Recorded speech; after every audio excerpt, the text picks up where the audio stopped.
आगे से राम राम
काहे खातिर हमरा के तू पत्र लिखे के झारखंड जंगल भेज रे अरे ए भाई तू नहीं जाने छी भाई ते ना जानो ही भाई एते गोसा एते गो भेलिए त तू नहीं जाने छी ये सबका खोल के बताओ बात नहीं जाने भाई खोल के तो हमरा बता दी तब ये देश के झारखंड के ले क्या नटी तोरे दिल की बात बुझियो आगे नहीं हमरा से छोटी छोटी लड़करिया हो गए धिया पुता गोद के भ गए हम अखन तक नहीं के छिया नहीं के रहबा तू का चाहो ही हमरा खोल के बताई सुना सुना हमारी बहिनी सुन ले हई दिला धारा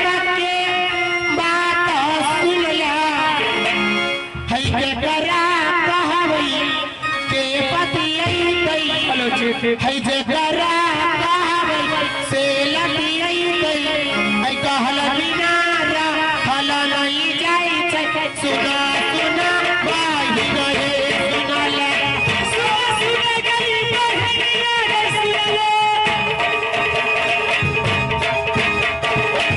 दिल धरना दिल मारता गई सुनले क्यों नहीं हाल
बहिना तोरा दूल्हा चाहिए। हाँ गे बहिना हमरा दूल्हा चाहिए गे नहीं मुझे चिचारा जवानी कस कस करे छे गरम गए। हाँ बहिना ए बहिना हाँ बहिना हम देश विदेश घूमे वाली सही बात बहिना जात के नाटी नहीं चारों जान ली से। हाँ बहिना जैसन तरह के मोन भाई से दूल्हा वैसन ये सुगिया नटी खोज के लाई। सही चढ़ला हई जावनिया हई बहिना है कसमा मोरा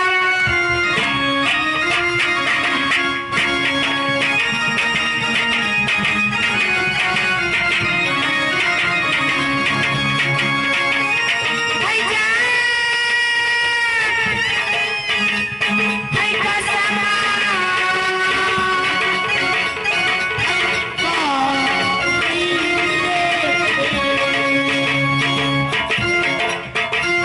हे बहिना हई चढ़ला जावनिया हई चढ़ला हई बहिना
ये जाति नटी ये सुगिया नटी झारखंड की रहे वाली। हाँ भाई तुम्हारे दूल्हा खोजने के लिए अभी कभी चली जाई। ठीक है बहन जाओ जाओ भी अपना महल जारी हो आराम करने के लिए। बहिना कौन किला घूम के तोहरा के दूल्हा खोजे हमरा के बता दिस बहिना। ठीक है बहना ऐसा खजिया न तोर जी मजाक लागी ना करे में आगे कौन किला में गे दूल्हा गे मिलतई। हाँ भाई बहिना सुन ले के आई है चंद्रलेखा के हाँ भाई के खोजी के लई बहु सहोदरी तोरा दूल्हा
वैसे चली जाई दुल्हा खोजे खातिर।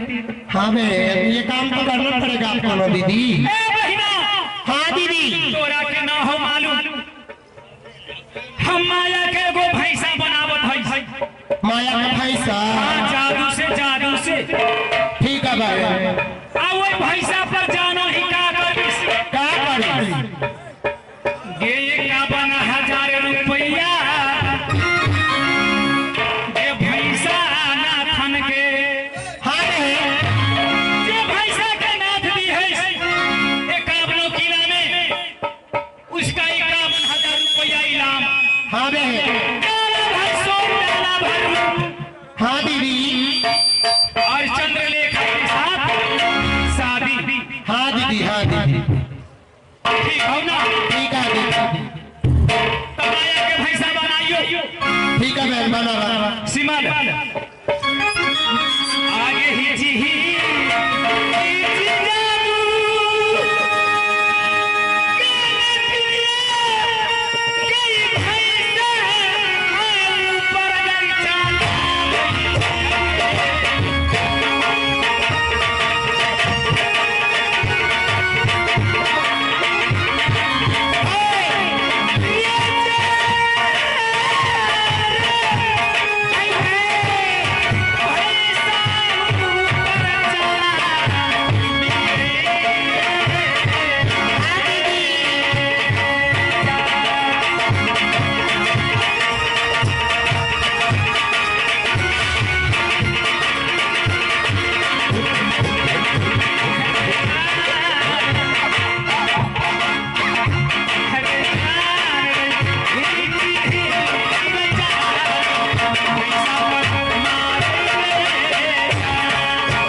और तोरा साथ शादी।